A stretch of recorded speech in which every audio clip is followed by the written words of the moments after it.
everyone. Welcome to 2-Minute Warning with Tommy and Theo. What's going on, guys? Welcome to our first episode.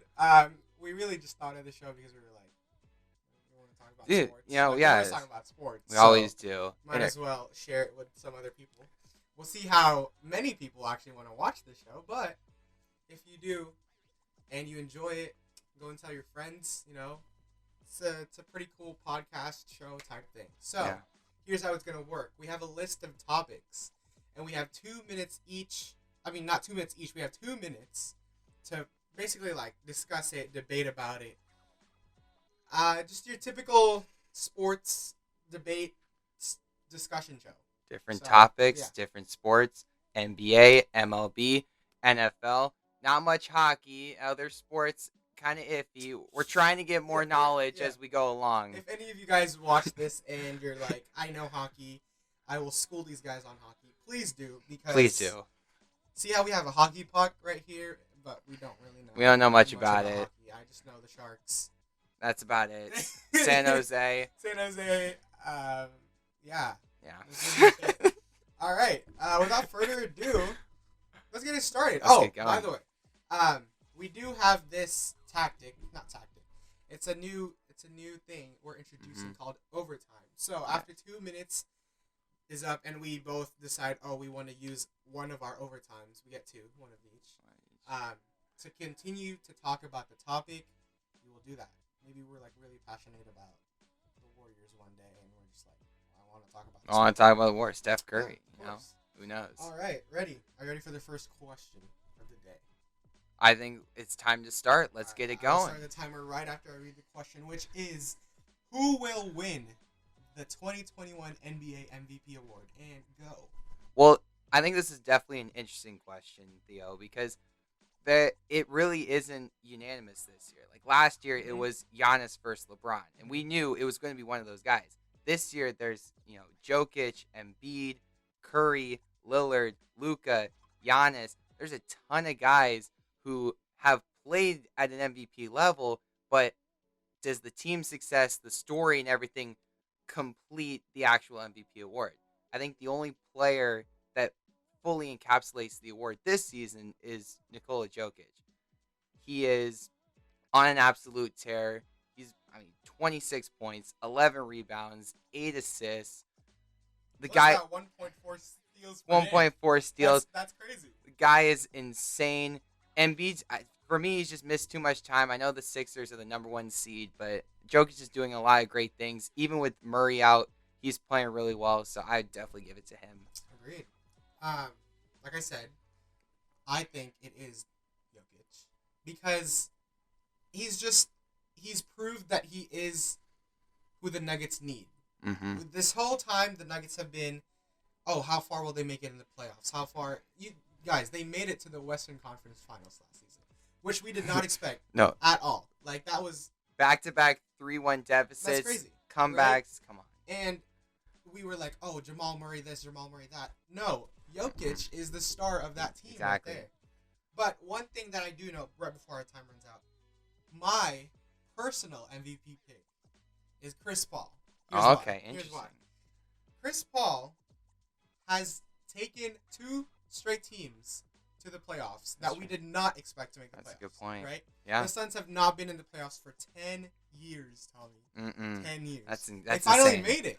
That's crazy, which I think Chris Paul is a big part of that success, and he does a lot for that team, really. It's not just Devin Booker. It's not just DeAndre Ayton. It's also Chris Paul. Yeah, I also agree because I think, Chris Paul, he's not putting up the best numbers compared to other point guards like Steph, Damian Lillard, and Luka, but he's doing something that's, beyond the stat sheet. He's being a leader to a team that has been in the dumps for a while. Devin Booker, we know, has been a star forever, but he hasn't been able to get over the hump, but because he's added Chris Paul to a very deep roster, the Suns are one of the best teams in the league, and I think we're going to get into that a little later. All right. And that's our time. I don't know if that was 2 minutes, guys. I will see this. I will edit this, and I will be like, wait, that was more than 2 minutes. My phone just did not go off. We can cut some of it out. We'll see. We'll check on it. All right. Well, that brings us to our next question, which is, are the Suns the team to beat in the West? And the timer is not starting. We're gonna. Not 10 We don't want 10 minutes. Guys, it's our first time. We're trying our best. To figure this out. We might need a new buzzer sound. Alright. We'll do some. Alright, ready? Go. You want me to go? I'll start.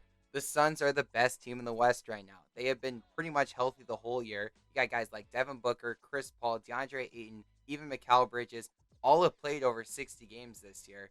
Compared to teams like the Lakers, LeBron's already missed 20 games, and he's still missing games. Are LeBron and AD? I think if the Lakers are healthy, they're clearly the biggest threat in the West. But if they're not, teams like the Suns have a lot of talent and have a deep roster that can easily compete and beat a team like the Lakers. I think, going back to my Chris Paul argument, Chris Paul is a leader. He is, and he will lead a team. I mean, the Thunder did not win after the first round. That's true. But I really feel like this Phoenix team is different. And I can't. Like, last year, we were able to say, oh, the Lakers are going to make it out of the West. Yeah. Like, that was like a guarantee. It pretty much was. But this season, there's no one team that we can be like, oh, this team is going to make it out of the West. Yeah. But in that case, I have the Suns. Because, if you have no favorite to make it out, I will pick the Phoenix Suns any day. It's a good point. Yeah. Because, Jazz are the number 1 seed right now. They're good, but Donovan Mitchell hurt right now. Does he come back to the playoffs fully healthy? We don't know. The Clippers, I think, are a very good team, talented roster, but, are they really going to compete? Last year, blowing a 3-1 lead. I think if they, get their stuff together, they can definitely be very competitive, but who knows about that? And, there's other teams that are going to compete, but the Suns seem like the deepest roster. And because they went 8-0 in the bubble last year, they're coming in this playoffs hungry. Devin Booker, he wants to win right away. He's going to get in the playoffs, and I think he's going to do that. Let's get Chris Paul that finals appearance. Let's see it. I love the man. All right. Tommy, go ahead with the next topic. All right, next question. We've talked about the top teams in the West, but who is going to get that final play-in berth? Who's going to get the 10 seed in the West? Theo, let's start with you. Okay, here is a bold take. Today's date is the 6th of May. Ooh. And as of the 6th of May, the Sacramento Kings are only 2.5 games behind the 10th seed. That's interesting. 2 weeks ago, no one would have thought that the Kings would make that run. That's true. The Kings have won 5 straight games. They're pretty good. 5 straight games on the road. Actually, 4 straight games on the road. Wow. But the current 10th seed, the San Antonio Spurs, have lost 5 straight. Oh, that's not good. And here's why. Never doubt a Greg Popovich. No, I mean he's one of the best. He's the best coach in the league right now. But the San Antonio Spurs have 7 games left, and 6 of those games are against teams with a winning record, like the Bucks, the Suns.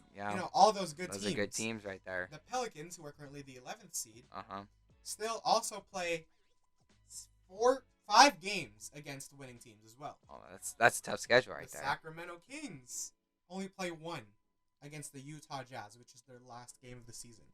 That is very interesting. That is why my bold take is the Kings will come out of nowhere and make that 10th seed. Wow. That's a very interesting thing you brought up because, you got a team that is really talented and just for some reason this year hasn't been able to get it all together. I mean, you talk about De'Aaron Fox, who's a borderline all-star. Buddy Hield, who can shoot the lights out. Harrison Barnes, who's one of the most underrated players in the league. Agreed. I mean, he's insane. Richaun Holmes, another underrated player in the league. And you got Tyrese Halliburton, who not only could finish a finalist for Rookie of the Year, but also for 6th Man of the Year. He is out for the year, which is going to hurt their final run. But I still feel like this team, if De'Aaron Fox can come back and get it going, I agree. I think the team could be special.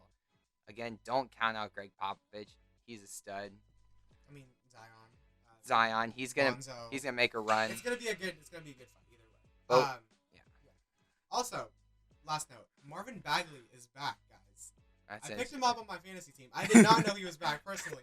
But he might bring me that championship, and he might bring the Sacramento Kings a playoff. That's interesting. So, all right.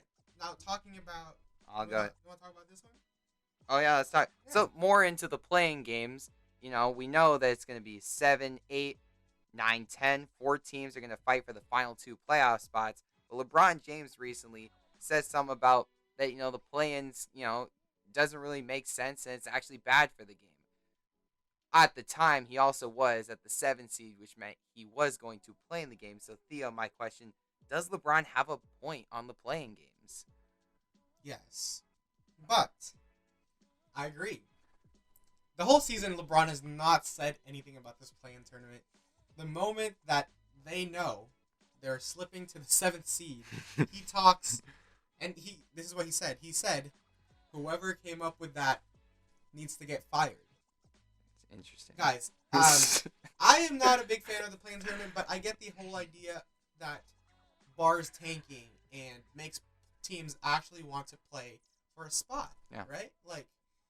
But if you were supposedly the team who was the favorite to come out of the West to become the number 1 seed, and you're slipping to the 7th seed and you give us that excuse, I totally agree. I mean, he's making excuses for himself. The play-in tournament is good for the NBA right now. You're losing 10 games in a normal regular NBA season. That's 10 games where we could see a team like the Sacramento Kings go on an incredible run and make it an actual 8-seed appearance. Exactly. And we're losing that. So the play-in tournament gives teams, like the Wizards, who have been on a tear right now. They're the 10 seed right now. They wouldn't even make the playoffs in a normal NBA season. And because it's shortened, it gives them an opportunity with the play-in tournament. And I think the Wizards could actually make some noise if they get in. They're a scary team in the East. Russell Westbrook with that playoff experience he's just different. He's a stud. I am not a Westbrook fan. You can ask anyone I know. Not that I hate Russell Westbrook. I am a big fan of his triple doubles and all that stuff, but I'm just not a Russell Westbrook fan. But I would love to see him take the Wizards to the playoffs. Exactly. All right. This one? All yeah. Right. Yeah. I mean, this topic right here is pretty important. It's pretty important for us. We might see an overtime. We might see an overtime. Here we go. Let's see this. Here we go, Tommy. You ready for this topic right here? Let's do it. Can Stephen Curry, Wardell Stephen Curry the second. He might be the third. I think it's the third. Is it the third? Wardell Stephen Curry the third. Let us know, guys. We should know this. Okay, let's see. I don't know.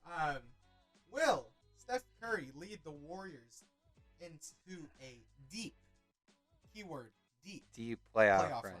Go ahead. Look, Steph Curry, the man is on an absolute mission with the Golden State Warriors right now. Without his splash brother, he has continued this season to prove why he deserves to be named the best point guard in the league. Last year, people were saying, oh, Damian Lillard, he does a lot of things that Steph does. Luka Doncic is going to be the next great point guard in the league. But Steph Curry said this year, nuh-uh, it's still me. And he's been on an absolute tear recently. He's averaging 31 points a game this season right now. But will all of that equate into a deep playoff run? For me, it all comes down to who their first-round opponent is if they get out of the play-in round. If they play the Utah Jazz, I think that's the only team that realistically the Warriors could beat in a first-round series. Any other team is going to be really tough. They have beaten teams like the Lakers, Clippers before. They haven't beaten the Suns. That's going to be a tough team for them. They've beaten the Jazz. They play the Suns again, though. They've beaten the Nuggets. Yeah. I think a couple times. A couple times they've beaten the Nuggets. So they're going to make any first-round series interesting. But will they go in a deep playoff run? I think it depends on if they play the Jazz first or not. Here's my take on this. Steph Curry is the best player in the league right now. That is a bold take. I know someone's going to come after me. I like it. He really is. Because if Steph Curry had help, the Warriors could be in the 4th seed right now. They could because be higher. After the 4th seed Clippers, it is just a fight from 5 to 10. Yep. That is how inconsistent the West is, even though everyone said, oh, it's a powerhouse. Yes, because they all play good teams. If the Warriors played good teams and had help for Steph, we would be a 4th seed right now. And this is why I don't think the Warriors will make a deep playoff run, because overtime. OT, we're Overtime. going. Because I have not seen Andrew Wiggins step up to the level I want him to. I mean, he has done so much better than I expected him to. I would agree. Right? Yeah. Kelly Oubre, who we learned today is actually going to come back and is not going to be out for the season. That's good news right there. Has also not stepped it up. Very inconsistent player, but I still love Oubre with the Warriors. He's a workhorse. He does not stop when he's on the court.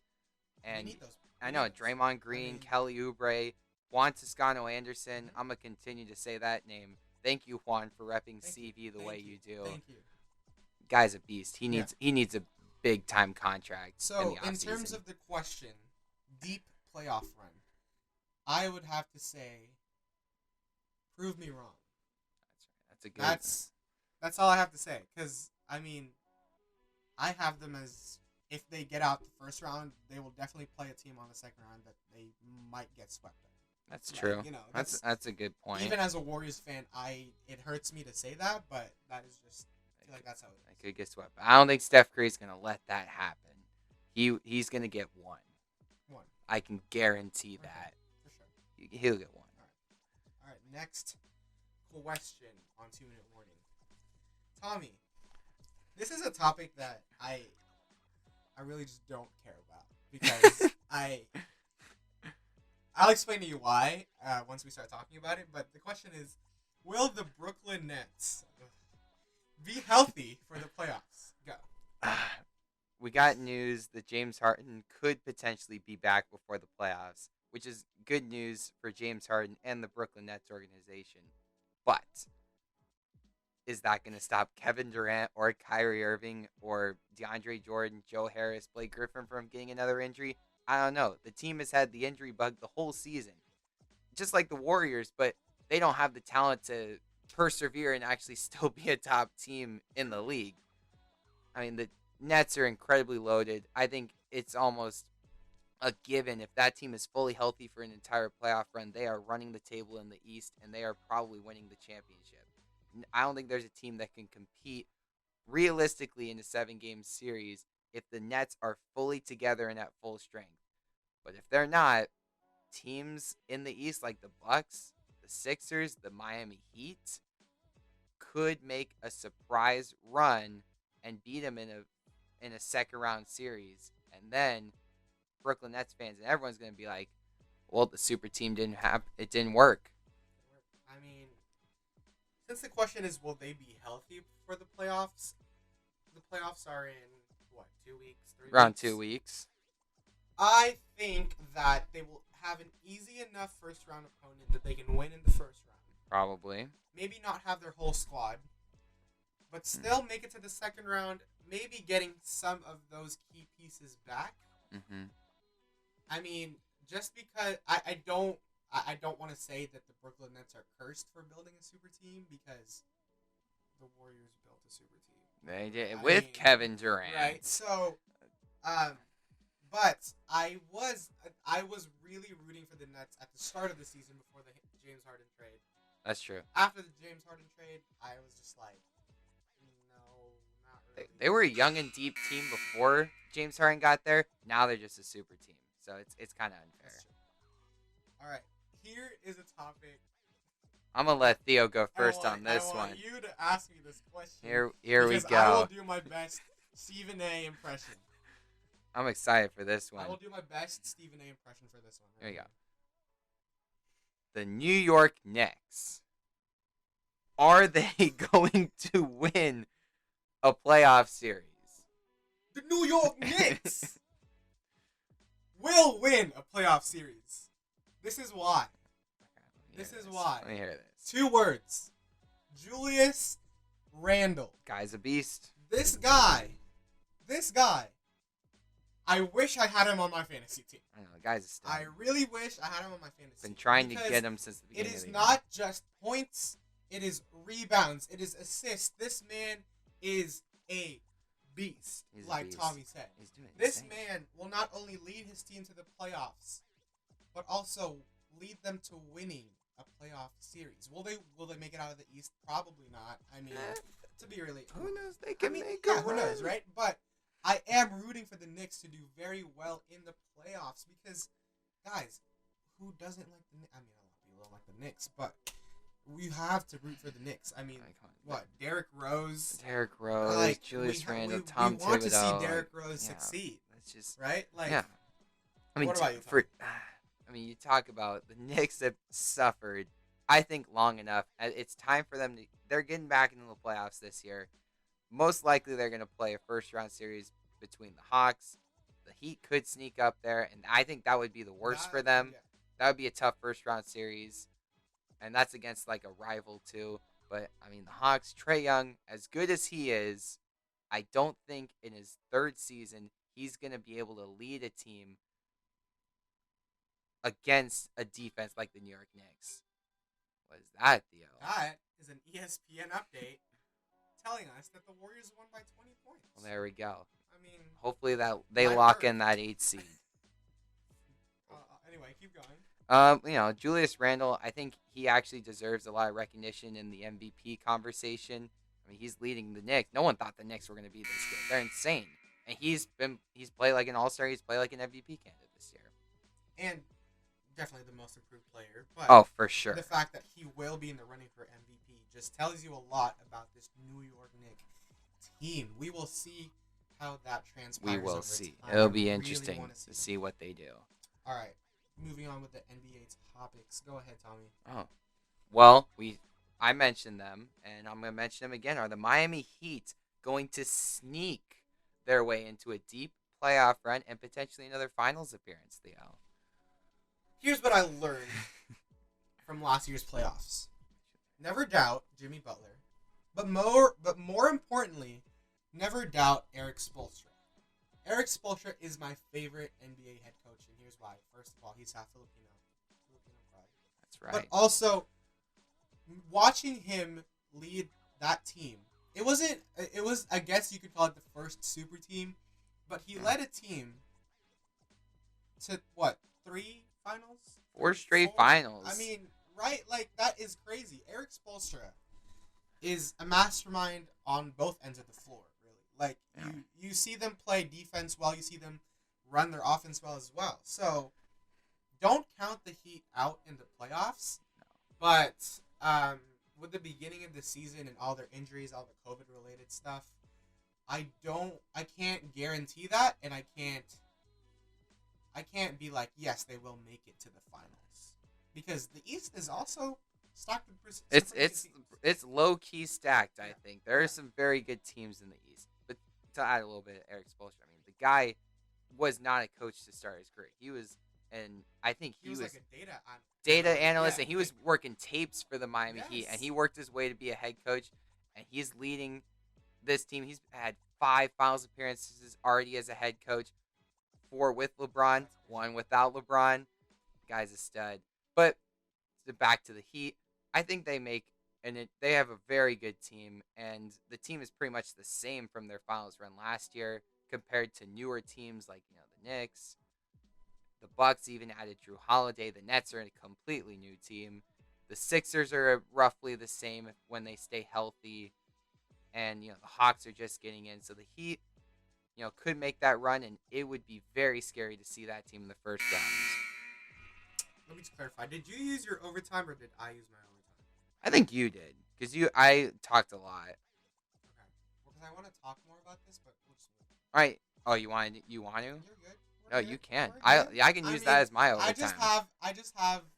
It's not even that much related to this topic, but I'm just gonna talk a little bit about it. The team that I have coming out of the East is the Philadelphia 76ers. And they're the ones. I have been trusting the process since 2016. I have been trusting that process for 5 years, guys. They have been my team in the East. And I don't really hate anything about the Sixers. Like, they don't do anything that makes me hate them. I don't get the Ben Simmons hate either. One thing, though, that makes me not want the Sixers to win in the finals is Dwight Howard. Yeah. Who is the one thing I don't like about the Sixers. That's true. That will mean that Dwight Howard will win another ring. Back to back. And that would also mean that Danny Green would win his third straight ring with a different team. That's interesting. You're right. That is something I don't want to see, but I also do want to see. Well, I feel like that would be history. That's right? crazy. Yeah. All right. So we'll both used our overtimes already, but that's all right. We'll just keep going. Now it's for real. It's 2 minutes, and we're done. 2 minutes and we're done. Let's do it. I think I'm gonna switch the timer actually because this is bothering me. What? I think this is. We'll do a little ad break. Back here with our sponsors now. And we're back. And we're back. We had no sponsors. This is the pilot episode. This is something I want to ask. This topic is something that I want to ask. I like asking topics. You do? I do like it when you ask me Yeah, topics. you do? It's very nice. Yeah. So, this week or I think last week, we found out that DK Metcalf wanted to. Why was I gonna say audition? Try out for the Olympic track and field team. Yes. How do we feel about this? Go ahead. I mean, we saw his chase down tackle that one. We knew this guy's got speed. But I think this is really interesting. You talk about there's a lot of NFL athletes that very much could compete in track and field events at the Olympics. Like first person comes to mind is Tyreek Hill. Guys, I mean, he's the cheetah for a reason. Guy's super fast. And I think he's raced Usain Bolt, and he's been very close with him in like a 40-yard dash. I think I saw that video a while ago. So, if DK Metcalf's going to do the 100-yard dash, I think Tyreek Hill in 2024 is going to put his name into the ring. That would be really interesting. Thinking about this question just made me think, how would those international athletes, you see some like thin guy from like a different country, just see this hunk bulk dude beating him in a race. I feel bad, but also like I want to see that. I want to see it so bad. Olympic entertainment right there. Like you talk about, there's a bunch of countries where the Olympic athletes in those countries are the star athletes and the most popular. And in America, we get the Michael Phelpses and we get the Simone Biles and the Gabby Douglases, but we don't really see superstar athletes in sports other than like tennis and basketball competing in the Olympics. And they've been able to like be these ultra superstars. So DK Metcalf even getting an opportunity, I think is really awesome. And hopefully I see more of these NFL athletes or other sport athletes go out for the Olympics in different events. I mean, if you think about it, the Olympics is fanfare. It is. It is for the fans from all around the world to see their favorite athletes compete in these events. And if America loves DK Metcalf, I mean, not all of America, but, we would love for him to represent us. There's our timer. Exactly. I would love for him to see him, maybe even Tyreek Hill. It would be good for them to go. All right, Tommy. This one right here. We're going into baseball now. Ooh. Let's do a quick swerve into baseball. Football, basketball. To baseball now. All right. This is softball. So, I did not mean to start the timer. Do the Oakland Athletics deserve more credit? The only reason this question is interesting to me is because recently, I think the MLB put out the power rankings poll. And I think it was just for and they based it off the week and the performances and all that stuff. And the A's the week before, they were the number 2 team in baseball. They just come off a 13-game winning streak. They were insane.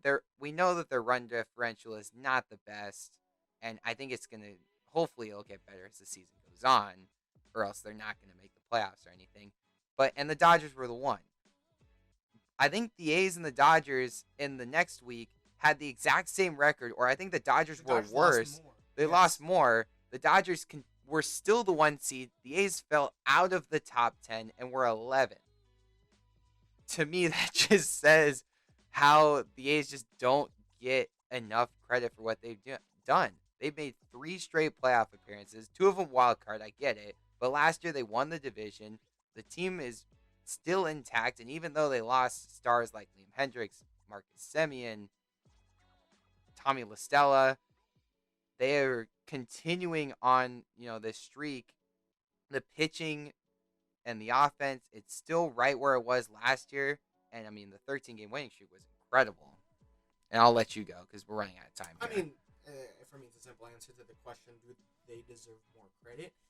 Yes, because for a person who watches ESPN a lot, I was so excited to see that the Oakland Athletics made it on ESPN just because of that 13-game winning streak. That was the only way we would get on ESPN, right? That was the only way that Scott Van Pelt would talk about the A's. That was like that was like me being a fan, being like, oh my God, the A's are on ESPN. Yeah. But seeing those power rankings situation, I was really mad. It hurt. I actually got mad about it. I was like, there's no way you drop 9 for losing 3 games in a week. They were like 3 and 4 that week. It wasn't like they lost every game. They were still right where they should have been. And I don't know. All right. Next topic, which is, I really like this question. I really like this question when Tommy asked it to me. All right, let's. Who is the more exciting young baseball player? Fernando Tatis or Ronald Acuña Jr.? The 2 juniors, as we're going to call them, are, they are electrifying when they play on the field. You got a center fielder who's an absolute beast defensively, can hit 480-foot bombs whenever he wants to. And you got, like, Fernando Tatis Jr., who's just showboating after he hit. Not showboating, I wouldn't say that. He's not very disrespectful, but he's going to let Trevor Bauer know that looking at the signs at the catcher's throwing or not, he's still going to hit bombs off him. To answer this question, I'd probably say this season, Acuña's been more exciting. He's putting balls well over the fence. He's high on that home run leaderboard, and I think he's a better defender than Fernando Tatis Jr. And I think Tatis, we're still trying to figure out the player he's going to become. We know Ronald Acuña, this is going to be his prime. It's starting now. Even though the Braves aren't as good as they should be right now, Ronald Acuña, and you got to line up with Freddie Freeman, Ozzie Albies, they're going to be incredible. I would just like to start off by saying that I have both these guys on my fantasy team. Lucky. I have Tatis and Acuña. Seeing them go off that much on my team just makes me want to buy MLB Extra Innings to watch all the Padre games and all the Brave games. That is 2 young players electrifying the game for a younger audience. That's what I see, right? Tatis doing major celebrations that people get mad about. I'm like, no, we like it. We like it. Yep. This is how you get more people to watch your games. Exactly. Because whenever I bring up baseball to someone, most of the time they're going to say baseball is boring. But if I can show them a clip of Tatis doing a bat flip, Tatis covering his eyes, Acuña making diving catches, Acuña launching bombs, it'll be like, whoa, that's cool. I know. Right? They're putting baseball back on the map, making it cooler than ever. Because we know guys like Mike Trout are just all-around incredible baseball players. Or he's an all-around incredible baseball player, but he's really not, the electrifying guy that these 2 are. All right, back still at baseball. Still baseball. Does Jacob DeGrom needs to leave the Mets to win more games? When I pitched this one, this is a drastic question that I asked myself. Let's go through the stats for a second. Jacob DeGrom is the best pitcher in baseball right now, and he has been for a while. He has a 0.51 ERA to date, May 6th. He is insane. But his overall record is 2-2. The guy has 2 losses and yet he averages less than 1 run per game when he's on the mound. What are the Mets doing? I mean, you can't you can't score 1 run. You can't score 1 run. I know, it hurts to be Mets fans. I mean, they've been kind of sorry for a while. They didn't have that World Series appearance in 2015, but I mean, for Jacob DeGrom, I don't think he has to leave the Mets. I think he definitely needs more run support. I mean, I don't think wins and losses are a big Cy Young stat, but if he wants that award, he's gonna have to have more wins than losses, in my opinion. I think if for those viewers that want me to put this in NBA terms, Steph Curry is Jacob DeGrom. Pretty Steph much, Curry yeah. would be the MVP right now. Yeah. If he had run support, meaning if his team won more games. If he had, if they were higher in the standings, if his team gave him those runs, we would be praising Jacob DeGrom like we praise Stephen Curry. Exactly, and I think it's not right because Jacob DeGrom is the best pitcher in baseball. He has really nasty stuff. And yeah. Really high speed stuff. I mean, like he's throwing 98 like it's crazy. Nothing. I mean, this guy has been like he has been one of my favorite pitchers. It is so fun to watch, but it hurts for me to see him go 2-2 early in the season just because he doesn't have run support. I think it'll get better. Francisco Lindor, Pete Alonso, they're gonna get the bats going whenever he's on the mound. All right, Tommy, here we go. NCAA Women's Water Polo Tournament bracket was announced. Who will win? I've been thinking long and hard about this after not watching. I definitely know. After not watching a single NCAA women's water polo game this season, I barely watched the men's too, and because one, they're not nationally televised, so it's very hard to get these games. If you go on the Pac-12 network, they're like re-recorded, but they're not live. You got to go on a live stream, so it is more of a hassle to watch these games. But looking deep into the stats, I'm gonna go with my pick. I believe the 3 seed UCLA. The UCLA men's team won this year. How cool would it be if both UCLA men's and women's won this year? In a COVID year, the women's team actually didn't get a season last year. I'm personally not a big fan of USC at all. Stanford, cool, but private schools. I'd rather go at UCLA. I think that's my pick for this year. Let me look at the stats for a second. I don't think I have much. They finished the year 13-4. That's a great record. They didn't have the best record, but they did beat Stanford and USC. So those teams are going to compete in the tournament, and they're going to be close games. They're playing Hawaii in the first round. I think that's an easy win. If they don't win that game, that's true. I mean, at Stanford, USC, UCLA, I think they all got good swimmers too. But great water polo teams, men's and women's. They always show up. The Pac-12 is insane.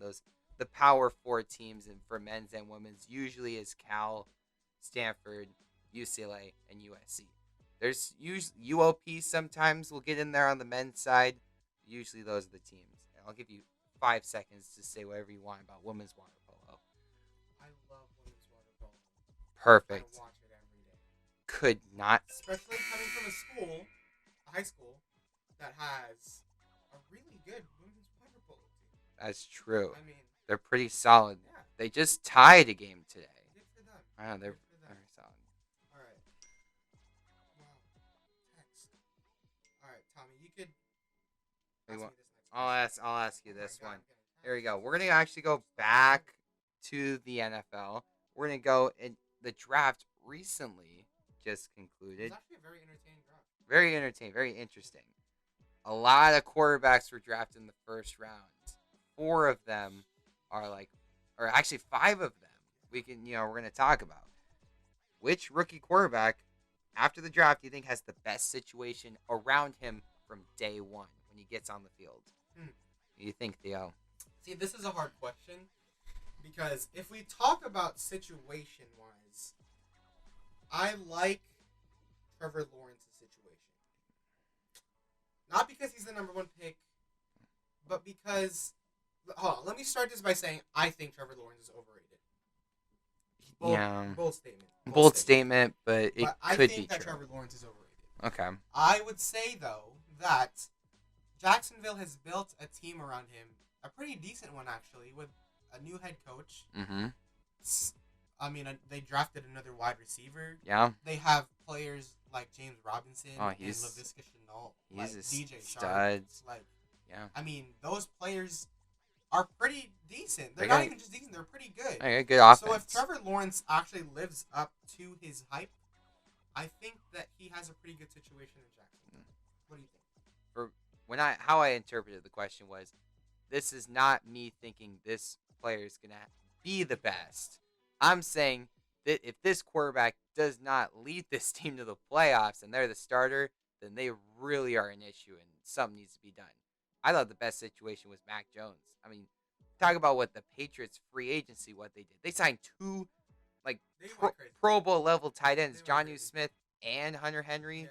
Yeah. And you're going to give Mac Jones potentially that right off the bat. They made him mad. Bill was on a tear in free agency. He's still going to have a top 10 defense in the league, so Mac Jones is going to come into a pretty solid situation there. And let me look at Tom Brady when he started his career. Was he the best quarterback in the league? No. Did he have a great defense and a solid offensive line behind him? Yes. And I think Mac Jones is going to have that. And I think he won't replicate Tom Brady's early success, but I could see the Patriots making a playoff push, maybe making some noise. Who knows? That's time. Real quick though, I really do want to see Trey Lance succeed in this league. Yes. Not even just because I like the 49ers, but because Trey Lance was this prospect who played not even his biggest criticism is that he didn't have good competition. Yeah. But now that he's at the highest level, he could prove everyone wrong. Yeah. And that's what I want to see. I want to see him prove everyone wrong. It'd be awesome. All right, Tommy, staying on the quarterback topic. I love this. The hot topic of the giraffe, believe it or not, was not the rookies.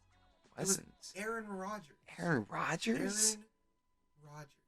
Discount double check? So, Aaron Rodgers, who said, I want out. I have had enough. Why did we keep the field goal? Why did we draft Jordan Love? I don't know. It was a lot. It was a long season for him, I assume. But I don't think he'll be playing for the Packers. So, where will he be this NFL season? All right. I think he will be on the Jeopardy stage, hosting Jeopardy and a full. I'm kidding. I think that's it internally. I think that could be his dream. And I think that is his dream. But I'm gonna talk about football, and the one team that I think makes the most sense for him, and just of all the teams, is the San Francisco 49ers. This was a team in 2005 that had the opportunity to draft him number 1 overall. Said, "Nah, we want Alex Smith." Rodgers fell to I think the 24th, 25th pick to the Packers. He didn't play for 3 years because Brett Favre was there. He then came in, won a Super Bowl early in his career, won MVPs galore. But I think something in him still wants to play for his hometown and his favorite team growing up. And to hear when the Packer 49er talks weren't even going to happen, when the Niners backed out of him, he was upset. And that's when we first heard of him saying he wanted out. So I think that's where he wanted to go internally, and to hear the trade talks were over before they started, he was mad at the organization. He's like, I'm out. I don't want to play here. All right. I can back you up on that, but I would rather ask you, what deal would land Aaron Rodgers with the 49ers? Pretend you're the Niners GM. Uh-huh. Wow, I just forgot his name.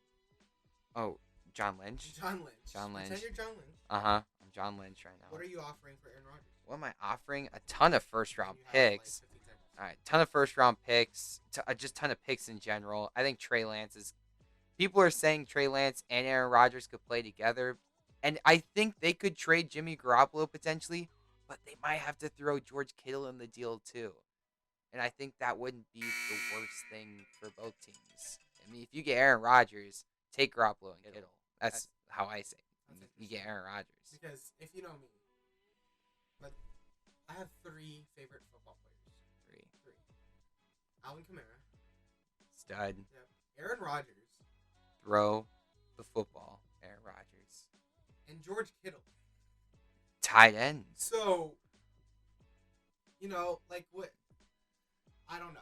I don't know. We'll see. It would be interesting.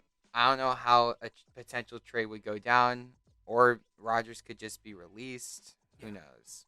All right, we are almost at the end. Now we're going back to baseball. Back to baseball. I like it. With another player on my fantasy team. Oh, man, you got them all. At this point, you're thinking, who the heck is on Theo's fantasy team? I know. How did he get so That lucky he in has this all these good draft? players. I mean, we have like 6 teams in our league. Yeah, it's not a big league. Yeah. Oh, wow. This question is about Showtime. Ohtani. Guys, Is he the best all-around player in baseball right now? keyword all around, All around. because the guy he's a modern day Babe Ruth. The guy is a starting pitcher in the league. He's a pretty decent one too. Let me get the stats real quick for all you guys to know. Guy's got a 3.29 ERA. He's a starting pitcher in the league. Not bad. I think he's got 3 starts to his name so far this year. He's been solid. He also has 10 homers. He just hit a home run today. That's crazy. He's got a 900 OPS. Guy gets on base. He slugs the heck out of the ball. So he's doing it offensively as a DH. He's doing it pretty decently on the mound. So I think in terms of the question, as a default, I'd say yes, he is the best all-around player. But he's not the best hitter. He's not the best pitcher. I wouldn't even say he's top 10 in each of those categories. So, what do you think? I mean, going back to the audience topic, if I didn't know a lot about baseball and someone showed me the video of Ohtani homering and pitching a 100-mile-per-hour fastball in the same inning, I would be like, wait, that's the same guy? It's pretty cool. Right? Yeah. I mean, also, he's Asian. Yeah. Guys, let's go, right? Come on now. It's awesome. I think that he is the best all-around player because he might be the only all-around player. I think you're right about he's that. the only one and the best one, which is... I mean, there's other utility guys who play other positions, but there's no one in the league who is a pitcher and a hitter and is doing both at a very high level. It's literally what we call an athlete right there. Athlete right there. And again, he's on my fantasy team. So him having 10 home runs in a season when he's eligible to be both a pitcher and a hitter, that's crazy. It's a game changer. That's crazy. Yep. All right. Oh, here's a good one. Here's our second to last topic of the day. Oh, man. All right. So if you guys probably have not seen it, but you might have seen clips of it. The NFL had a broadcast between the New Orleans Saints and Chicago Bears game in the playoffs that was Nickelodeon themed. So meaning SpongeBob field goals, slime, and everywhere. It was Drew Brees with googly eyes. MVPs, Nickelodeon valuable players. Yeah, of course. We can't forget about the MVP. Shout out to Mitch Trubisky for winning that award. The only MVP. But last week, I texted our group chat about this. Really excited. Because I did not know that the NBA partnered up with Marvel Studios. Maybe not even Marvel Studios, just Marvel. Just Marvel. And had a Marvel broadcast of the Warriors and Pelicans game. Meaning, heroes recruiting NBA stars like Steph and Zion and Lonzo. Man. Shot trails with the shots and the basket exploding with Black Panther symbols, all of those fun stuff, and it really made me enjoy the game even more. So, will these broadcasts help bring in new young fans? 100% I think it will. I remember this a lot. Draymond Green won, I forget what the award was. He was the Arena of Heroes champion. Arena of Heroes champion, and as he was receiving that award, I think he got a bunch of text messages from his kids saying like, "Wow, I mean, you won that award," and I mean, it's Draymond Green's kids. I mean, they know that Draymond Green is an NBA star, yet they're saying, I mean, he won. Yeah, that got him excited. This is going to be huge for kids. The Nickelodeon thing I thought was great. I was flipping through the CBS and the Nickelodeon. Because, Jim Nance and Tony Romo, I had to listen to them, but I was still intrigued by the Nickelodeon one because I thought it was something fresh and new. And I think if leagues continue to do stuff that's fresh and new, younger kids are going to, enjoy the sport. Yeah, of course. I mean, come on, MLB. Where's the home run confetti cannons with the... That would, yes. Like, it's your turn. The NFL has done it. The NBA has now done it. We want these leagues to start bringing in newer audience. And this is definitely a good idea all around. I told you, I was really excited to see all the graphics on the screen, even though some of them was kind of cringy. People said they're cringy, a little distracting, but, I mean, you could watch the game anywhere else. This is a new way to watch the game. The fact that is not the only broadcast and you are given options is a big thing. It's a big thing. Kids, I mean, what's a kid going to do? They're going to watch the boring broadcast of the NBA that they always see, or they're going to watch something new? They're going to watch something new all the time. Exactly. And if you have, like, your favorite... You're basically merging two worlds here. Very much. You know, like, you have Captain America selecting a player, Zion, doing good. Yeah. Him... Oh, that's time. And him just, like, representing your favorite superhero. Yeah. And that's like a big deal. And they got Anthony Mackie on the broadcast too. Exactly. That's insane. All right. Here is a topic. This is gonna be the ender and we're gonna cut it off at 2 minutes because we might talk about this for a while. Yeah, I could talk about this for days. But we will get 2 minutes for this topic. Here we go. Today, May 6th, I found out that the Houston Cheaters. Houston Astros. Cheaters. Filed a complaint with Major League Baseball about fans taunting. So, my question is, should Major League Baseball sympathize with the Astros filing a complaint about fans taunting? Go. I understand that at a certain point, players are there just to play, and they don't want to have to, feel unsafe during a game.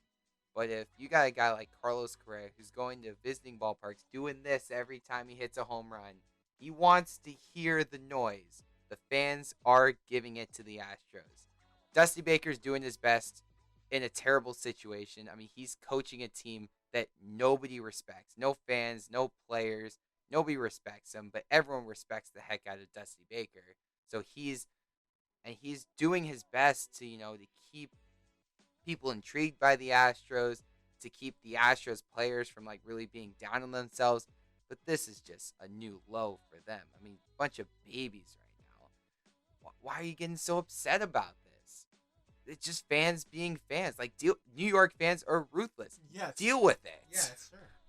I mean, this all happened because New York Yankee fans were screaming F Altuve when Jose Altuve would come up to the plate and hit.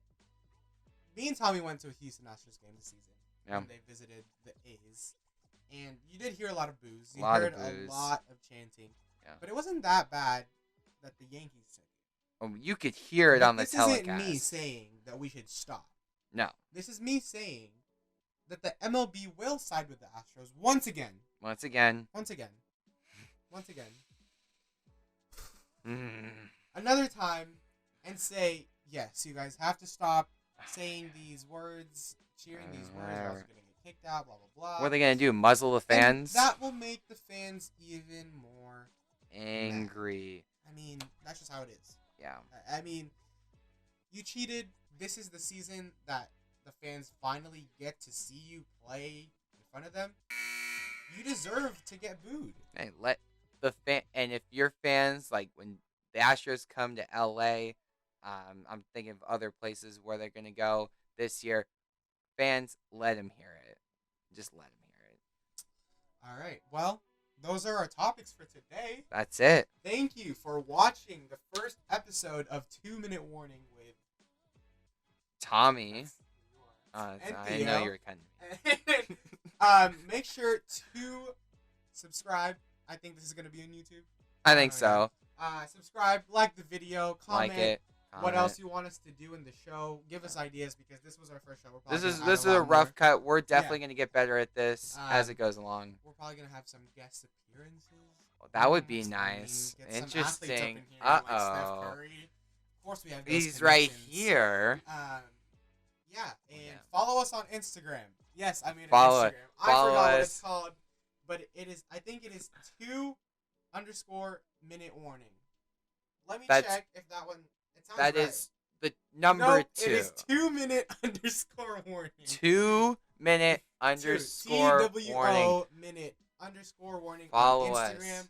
Go and follow us. Tell your friends. We'll make other posts about different ML and like sports stuff that's happening in the moment. We'll do whatever. Yeah. Again, thank you guys for watching. Be sure to do all those things. And signing out.